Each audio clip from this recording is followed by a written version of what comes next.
BD news. नमस्कार, मैं हूं आपके साथ वैशाली वर्मा और आप देख रहे हैं बीडी न्यूज।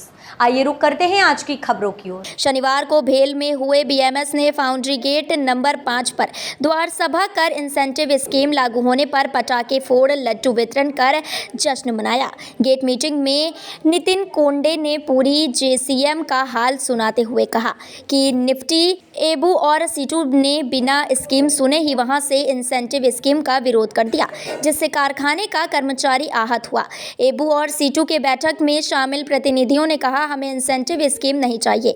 वहीं भेल कारखाने में 2019 से भेल कर्मचारियों का इंसेंटिव इन सैलरी और T3 भेल प्रबंधन ने कोरोना की आड़ में बंद कर दिया था, जिसे लेकर भेल भोपाल भारतीय मजदूर संघ इंसेंटिव इन सैलरी के लिए भेल प्रबंधन से भोपाल से लेकर दिल्ली तक अपनी मांगों को लेकर लड़ती रही, जबकि उस समय तीसरे नंबर होने के बावजूद सबसे ज्यादा प्रदर्शन पर विरोध भारतीय मजदूर संघ ने ही किया। वर्ष 2022 में हमने लोगों से जनमत मांगा, कर्मचारियों ने हमें नंबर 1 यूनियन बनाया।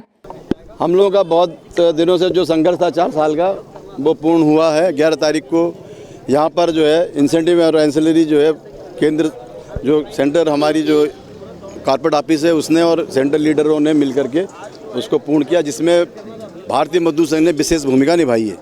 आज हर कर्मचारी को करीब 32, अगर वो 100% काम करता तो उसको 3200 का उसको पर मंथ मिलेगा। हम लोग बहुत खुश हैं।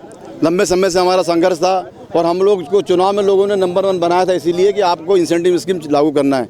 तो इसलिए भी हम लोग जो है तमाम कर्मचारी साथियों का भी अभिनंदन करते हैं जिन्होंने संघर्ष में अपना साथ दिया, और संघर्ष के साथ साथ जो आज यहाँ पर एक बड़ा काम हुआ, इसके लिए सबको बहुत बहुत धन्यवाद, बधाई। और कितनी समस्याएं बाकी हैं? समस्याएं हैं, उनके लिए लड़ते नहीं। आज तो खुशी का माहौल है, आज जश्न का माहौल है, इसलिए जश्न मनाया जाए। धन्यवाद। जूते की बात भेल मैं कमलेश नागपुरे, यहाँ पर जो महामंत्री का दायित्व है, और भेल भोपाल में हमारे संघर्ष की जीत हुई है।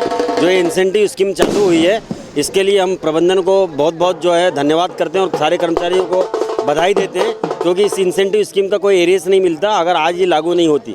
आज ये लागू हुई है और भेल भोपाल का जो कर्मचारी है वो बहुत खुश है, क्योंकि वो इसी इंतजार में था कि हमारी इंसेंटिव स्कीम लागू हो। और जो यूनियन सीटू और एबू विरोध कर रही है, उनका काम ही विरोध करना है, क्योंकि वो चाहते ही नहीं कि कर्मचारी को कुछ भुगतान हो, क्योंकि उनके लीडर आए ही नहीं, और एक के लीडर आए तो उन्होंने बिना इंसेंटिव की बात किए ही वहाँ से चले गए।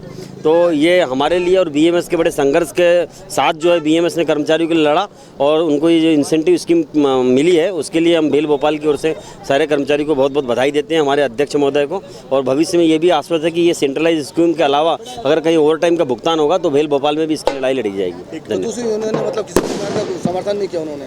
दूसरी यूनियनों में जो सीटू और एबू भागी है, उन्होंने कारखाने में विरोध भी नहीं किया और कहीं भी उनका विरोध नहीं है। वो तो जो है सिर्फ व्हाट्सएप पर लिख करके व्हाट्सएप की ट्रेड यूनियन चला है।